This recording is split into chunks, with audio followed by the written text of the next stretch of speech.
Hello, everyone, and welcome to our Go Lumio webinar series, where we are providing continuous opportunities highlighting how Lumio can provide a fluid workflow that benefits teachers and students. We will show you how to create lessons and activities focused on classroom instructional strategies. My name is Michelle Conway, and I'm a professional development specialist from New Jersey. Very cold New Jersey right now. Joining us in the chat is Sarah Merritt, a professional development specialist from Texas. This week's webinar, Unlocking Literacy, Enhancing Access with Immersive Reader, Lumio, and Editable PDFs, features Terry Politi, a professional development specialist from Pennsylvania. We encourage participation. If you have any questions, please ask those in the chat box during the presentation, and we'll either integrate them into the flow or hold them to be answered at the end during our Q&A period. We will be sharing resources from today's webinar in the chat. Also, for participating today, a certificate will be provided after you complete a brief survey. At this point, I'm going to turn things over to Terry so that we can dive into today's webinar, Unlocking Literacy, Enhancing Access with Immersive Reader, Lumio, and Editable PDFs. Awesome. Thanks, Michelle. All right. I'm putting in the chat the link to my classroom because I want to make sure you have all got a chance to dig in to some of these immersive reader tools as we go on. And while you're joining, just click right on the link. You can join as a guest and come on in. I do like to see that everybody else is just as cold as we are here in the Northeast. And I see that I think it was Minnesota is getting some snow. Michelle and I are expecting 2 to 5 inches sometime tomorrow. It's just a little cold. But anyway, I am so glad you're all here. If you're having trouble joining my classroom, let Sarah know in the chat and she will be glad to help you. Just make sure you pull down so that everybody can see your question, because that way we all can learn from it. So let's begin. First of all, if this is your first time, Lumio is just this great digital tool that helps you pull all different resources together in one place. It also helps you have the kids collaborate with you, because kids can have an individual handout, meaning they each get their own copy. It can be a group workspace, meaning you can put 4, 5, 6 kids in one group and they all have access to that one page that they're working in. Or I can use it like a shout it out where I get everybody to collaborate on one page, like I'm looking for a good brainstorming activity to get me started. So there's lots of options inside here, plus probably a couple of you are thinking, oh, there's games and stuff. Not today, but there are. So look at some other upcoming webinars coming. So let's get started in today's topic. So this actually comes from Lit2Go. If you're not aware of a Lit2Go, it is the stuff that's in the public domain. So stuff that is older literature, but it's a great place for me to know that it's copyright free. So this is the City Mouse and the Gardener Mouse. So I'm going to use this page to do Immersive Reader. So if you're on this page, you should be able to click on the Immersive Reader tool, which is on the left-hand side. It is the one that looks like a book with a speaker on it. So I'm going to do it on my screen, but I'd like you to try it on your screen too, just so that you can see the whys. So when PDFs became editable, that meant I could now capture text. So now all the text on a PDF, if you bring it in as an editable PDF, is readable, which is huge in a lot of the schools that I work with. So I'm going to click on this middle one because that's the one that's got all the meat to it. So if you'll want to click on that too. So a couple of things about Immersive Reader. First of all, I want to see the whole poem if I personally can. So where you see the tools in the top right-hand corner, if you click on the A's, that you can change the size of the font so you can see more or less of the poem as it is. And it really depends on your readers or the type of learners you have. You can also change the font. I happen to teach mostly secondary, so any font is fine with me. But I know some of you may be elementary teachers and you need the A, the lowercase a, like you teach them to read. So you might more want Comic Sans, so it's an A that they're more familiar with. It doesn't really matter. Just one other note here is that you can also have colored backgrounds. So if you have kids with IEPs or some different things and the color in the background helps them, this makes it more accessible for them. So that may be also something that you just want to show certain kids. All right, now that we've got that, now I'm going to actually let it play for me. I'm going to hit play. The city mouse lives in a house. The garden mouse lives. That might be a little fast for me. Okay, so next to the play button, you have voice settings.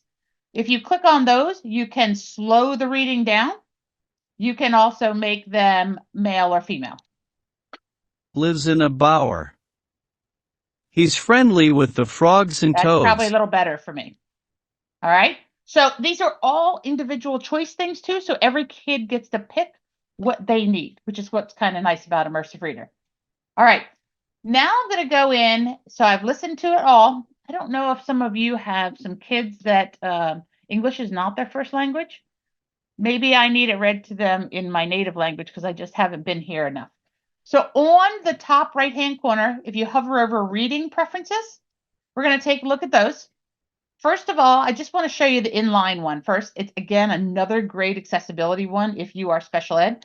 It's almost like when we used to have the strips in the classroom where it narrowed down the focus for them. So as it reads, it will Toads. flip to the next And line. sees the So pretty you only plants in see flower. what you need. Okay, that's one of the things that is in that reading preferences one. I'm going to turn it off for now. Picture dictionary is good. So if I turn on the picture dictionary, if I hover over any one of these and click on it, it's going to give me a picture. Plus, it will also say it House. while I'm listening to it.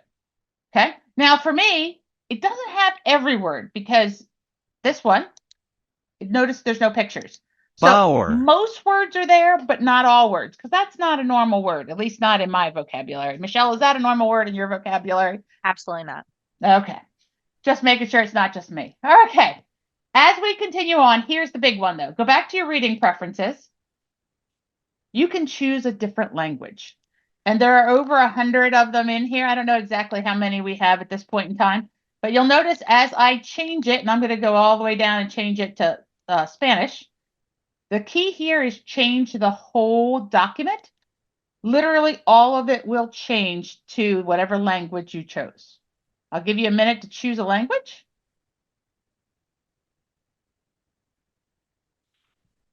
And Now just to add, when you hit the play, El ratón de la ciudad vive en una casa. it's reading in that language. I absolutely love that feature. So now I can help some of my ESOL kids get right into the content if they need to be, so that they can take part in the discussion. They may not be able to read English or whatever language you put up there, but it works well. I also like the fact that in the top here that you have the original, so they can always go back. So there's my house, and then I can go back to Spanish. Oh, and start trying to make some of those connections with words that maybe I don't know. Michelle, did I miss anything big inside the Immersive Reader? no, you did not, but I just want to add this is a great tool for multimodal learning. Ah, yes, it is. Yes, it is. And it works both ways. I also have a social studies teacher that I'm working with that we took the primary source document, which was something that Hitler had written, and obviously he wrote it in German. And then we had the kids translate it to English because we wanted to share with them that primary source document. So they got to see it the way it was presented. So you can do it in all different directions. So Immersive Reader, A, great tool for all sorts of things. B, pair it with a PDF that is now readable. Oh my gosh, you have just been able to bring more kids into your classroom. All right, so we've read the poem. All right. Now, also in Lit to Go, then you always want them to do something with the literature after you read it. And in this case, it just asked them to create a Venn diagram or a graphic organizer. Now, I could let the kids draw, but I could easily just insert a Venn diagram and have them pull. But there's a problem with this, Michelle. At least there is with my old mind. I don't remember the poem. So it makes it a little bit hard. I could always put it in student pacing.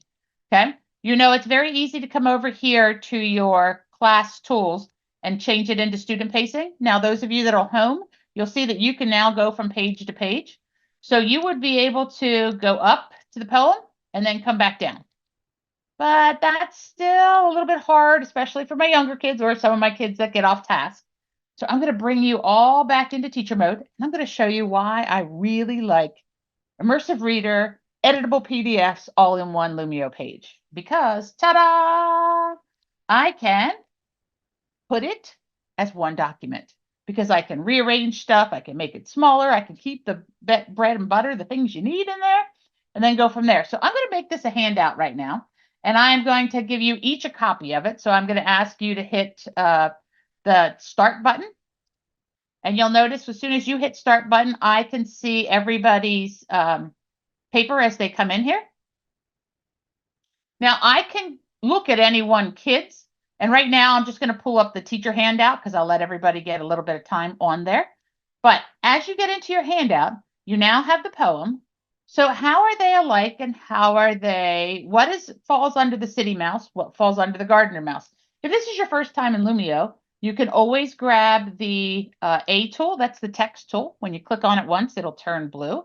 And I'm just going to put a text box anywhere. And it doesn't really matter because I can move it around. And I'm going to say the city mouse lives in a house. And you can move it wherever you want to. You can make it bigger or smaller. You can make it different colors. If I am that child, I could always add a picture of a house. So if I want to add pictures, I go into the gallery tool, which is the heart, the plus, the circle, the gallery. Shapes are first, shapes and lines. Second tool down is the search. So I'm going to search for a house. And I'm going to pull a house in.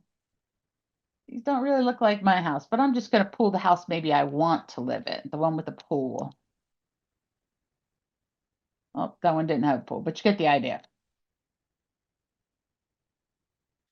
And I'm going to show you how I built this as soon as I finish with this one, because that is the big thing, is bringing it all together. All right. So a couple of things. One, keep filling in a couple ideas for me so that I can call on your papers. If you're looking for the answer that goes in the middle, I think it's mouse right now is the things they have in common. They're both a mouse. Still looked up a brower. Don't really know what a brower is. So let me see if I can find something that is a brower. I think you added a letter in that. I think, oh, Bauer.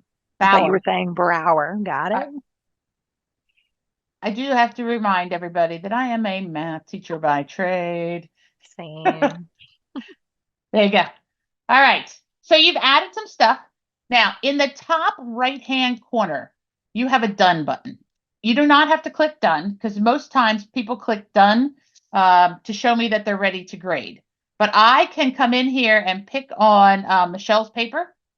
Oh, even though she is not done, I can still look at it. So the way I usually use that done button in the top right-hand corner is those kids who want me to show their paper to the class. So if I have it presenting on my presenter or on my smartboard, I say click done. If you don't want to, make sure it says edit in that top right-hand corner so that I feel comfortable sharing your paper. Because I really don't want to call kids out all the time. Sometimes I will. It depends on the situation. But I'm going to call on one, and there we go. Oh, great. She got it all. Eats when he can. Both are mice. Oh, like the mice from Cinderella. That is Cinderella, right?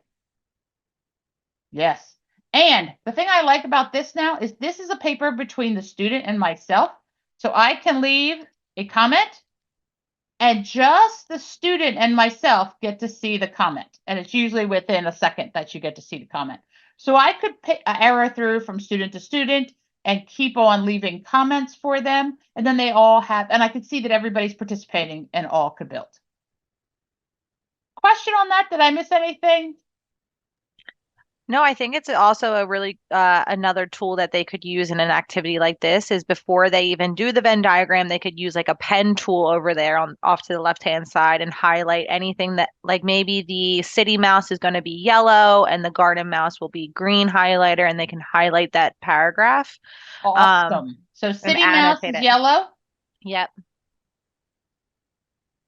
So what were all the traits of the city mouse and what were all the traits of the garden mouse, and that will help them maybe figure out where do they go on each side. And then they can look back and see which ones were similar, and that can go in the middle. Awesome. So highlighter tool is another one. If you've never used the highlighter tool, it's under the pen tool. The second tool over is the highlighter, and you'll notice because it changes color. And probably the only thing I do share with the kids is I try to tell them it's probably the thickest one you can see because the thin one is pretty thin. But the thick one is probably the best one as they are writing that will cover most words as you kind of go along.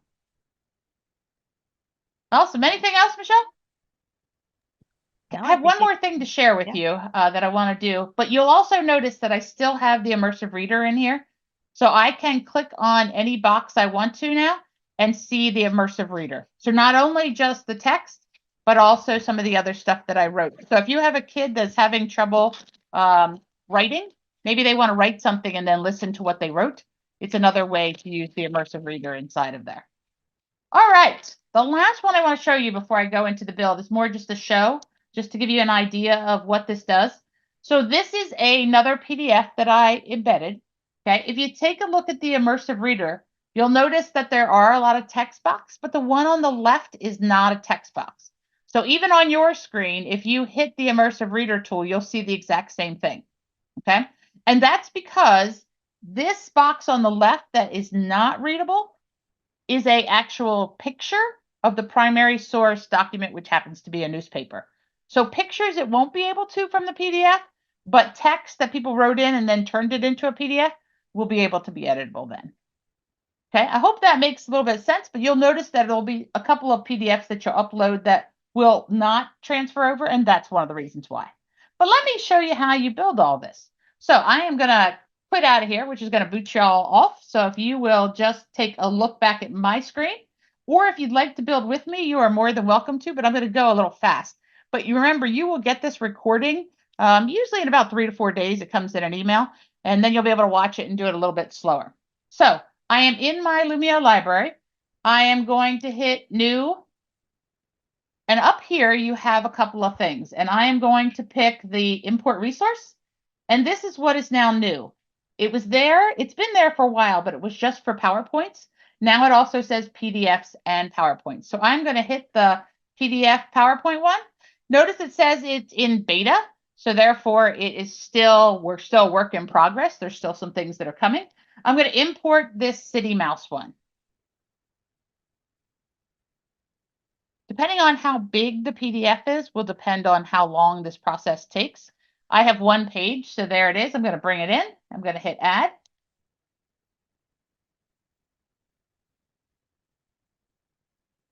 Now, some will come in better than others, and it really just depends. Like if you notice the author's name here, let me zoom in a little bit. If you notice the author's name, it came in a little funny because it was all in caps. So all I'm going to do is double click on it, spread it out, and I'm just going to come in and fix it so that it looks normal. So there will be a few, depending on what font or other things they use, that you'll just need to fix. So now I'm just going to push these up a little bit higher because I'm going to make that one pager. Line is cute. I get that, but I don't really need it. I'm looking for space for my graphic organizer at the bottom. So I'm going to delete that off. Okay. So all of those pieces now are now editable. Me, I like a balanced world. So I shrunk the mouse up a little bit and then I duplicated it. I am a key person, so I usually use the Command D or Control D, depending on which one you're at. And I'm going to put one on each side. I just like balance in my life. There we go. All right. Now I'm going to add the poem. Oh, look what's happening to the poem. It is in 2 parts. I'm going to zoom back out so you can see it's in 2 parts.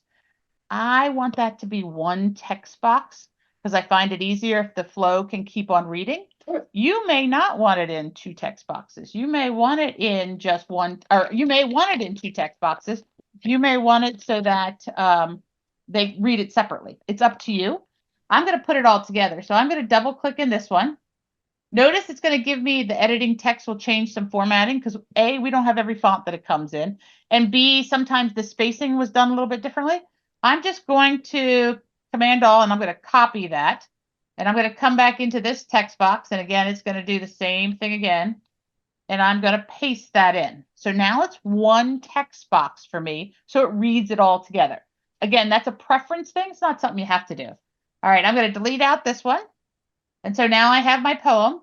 Because I am going to let the kids do the graphic organizer on here, I'm going to lock everything right now because I don't want these floating all over the place. So I'm going to do a Command A, which grabs all. And then I'm just going to lock it all. Now I could group it first if I want it to move together. It's up to you. I'm just going to lock it all. So I have that there. Now the graphic organizer, there's a couple of ways to get that in here. First one you can do is you can just use the shape tool. You'll notice the tools at the top are very similar to the tools that we had when we were a student. They just are on the top, which means you're in editing mode. So I'm going to hit that gallery, and there are some different shapes. So I'm just going to pull one of the shapes in. I'm going to squeeze it a little bit. Now, key to this one is we want to make sure that it is see-through. And I think I made one green and one red. I might have made it a little bit thicker. I'm going to duplicate that, or Command D on my computer. All right, and I'm going to make this one red. And then I'm going to add the city mouse, or I don't even have to fill that in. The kids can fill that in. Cheating, by the way, anytime I get a chance, if I already have city mouse and I make it a specific size, I just duplicate it, and I'm going to move it over here and make it the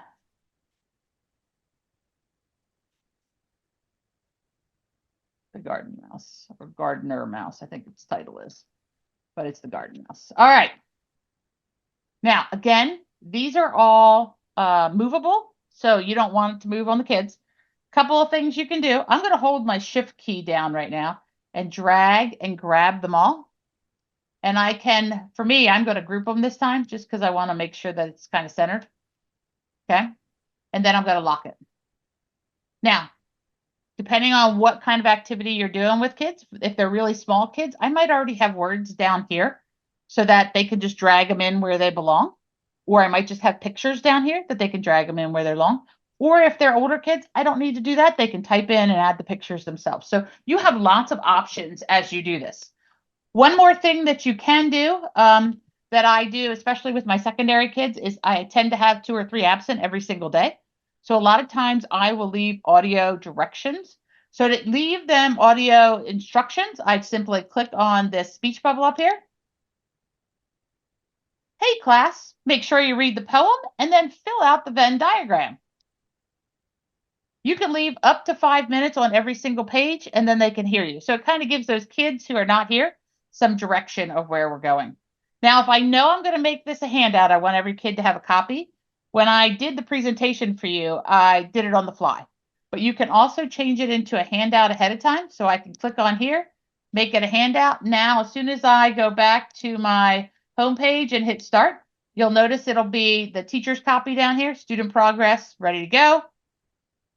And you'll notice every page has this instructional audio that they'll be able to hear from. Hey class, make sure you read the poem and then fill out the Venn diagram.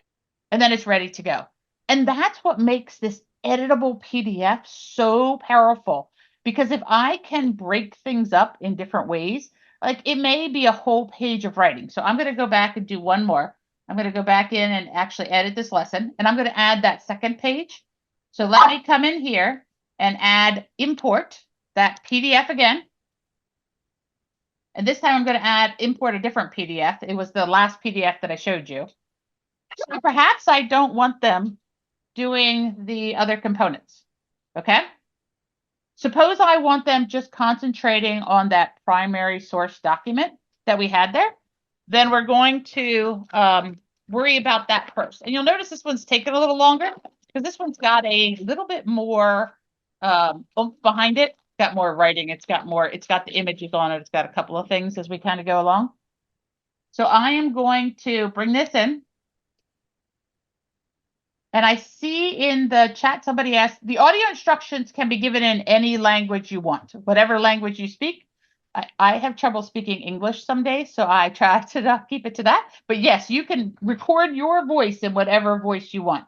The Immersive Reader is the one that allows the students on the other hand or other side to change it to whatever they want to from the text, though, not from the audio directions. All right, this is how this PDF came in, and you'll notice there's some different text boxes. Remember, the first time you're going to always have to pull so that you get the whole paragraph. And I didn't quite even get the whole paragraph. But actually, I'm going to cheat anyway, Michelle. I'm going to get rid of all this top stuff. And I'm just going to worry about these pieces right here. Because I think those are the most important ones. Because I want a question down below here that relates to this. So I can get rid of all the other clutter. I can have the writing right here where I need it. And then I can ask my question. You get the idea, folks. So they can answer it all on the same page. So I can be looking at the primary source document. I can use Immersive Reader if I need to, because this right-hand side will be it. So let me lock everything first, just because I'll move it on the other side. Let me come back over here, and you'll notice now the kids could use Immersive Reader on this side if they needed it read to them, but yet they can see the primary source document, so they can get used to some of that stuff. I can really imagine it with some of our cursive primary source documents, because the kids don't really know how to read those anymore. So it kind of makes that connection. But a kid simply would come over here and grab their text tool and just answer the question. So they can see it and they can answer it all on the same page, and I can use Immersive Reader. So to me, that is the big wow of why this editable PDF is so huge. Michelle, did I miss anything? No, I think you nailed it. So this is one of my favorite tools. You just got to try it, try some different PDFs. I will tell you a few of the math ones are a little harder because of the symbols. Remember, I said it was in beta, so it does create some issues. So some of the math symbols it doesn't know what to do with, but I haven't found many the text ones that are not having a problem. Yeah, you just have to trial and error, it's just all dependent on the PDF creator of how it comes in. But yeah, it's a great tool for Immersive Reader and what you just showed us today. It is. So I'm going to leave you with this. One, now you're ready to try it. Remember, you'll get the recording in a couple of days, and you can go slower and stop me if you need to. Michelle will also, or Sarah will also drop the file for this particular presentation in the chat if you want to walk away with it so that you have something to work with. Couple things, just play with it. Get in, get messy, and kind of see where it goes. Couple things to think about. One, if you are not already an ambassador, please consider being an ambassador. What does that mean? It means you get to connect with a whole bunch of other educators that really love Lumio. And I know there's at least 2 of them already on today's webinar.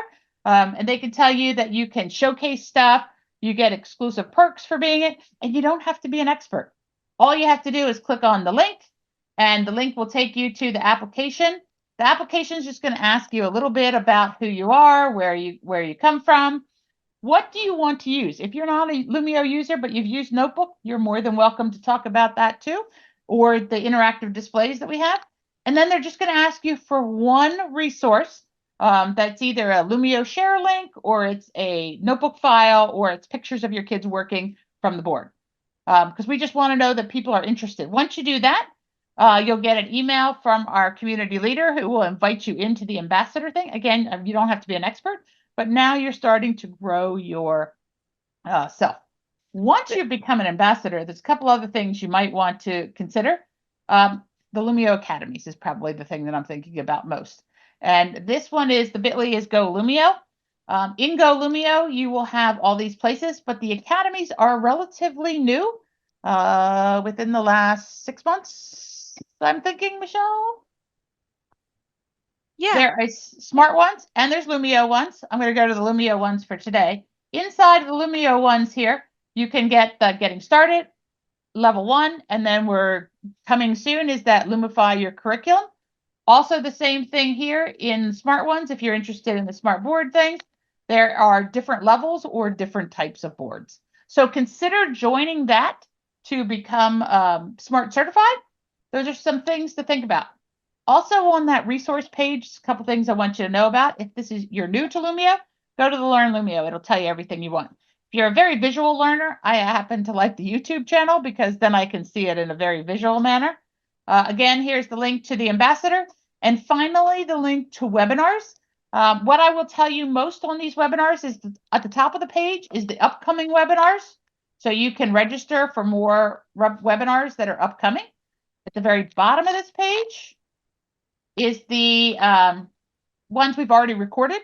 So if you've missed some and you didn't sign up for them, you can click on any one of these and actually just watch it here. So just be aware that that is all on that page. All right, so that will also be dropped in the chat along with the register. And then dropped in the chat finally is the survey for this session. In the survey link at the very end is also your PD certificate. So if you have questions, drop do. them into the chat now, but I think Sarah has been handling them well. But if not, make sure you click on the survey link, take the survey, and get that certificate of attendance. Hey, Terry, we do have one question. If you could just quickly go back into your editing mode, and then go back to that lesson that you quickly made with the team here. Beautiful. And just can you quickly just show us if you want to duplicate that first handout real quick and just show real quick how you would bring in a quick ready-made graphic organizer and resize it? Oh, yes. So let's say I wanted to bring in the Venn diagram that's there. Okay, I'm going to hit the plus sign down here. I'm going to scroll all the way down here to the purple button that says graphic organizers. And I'm going to scroll all the way down because they're alphabetical to the Venn diagram.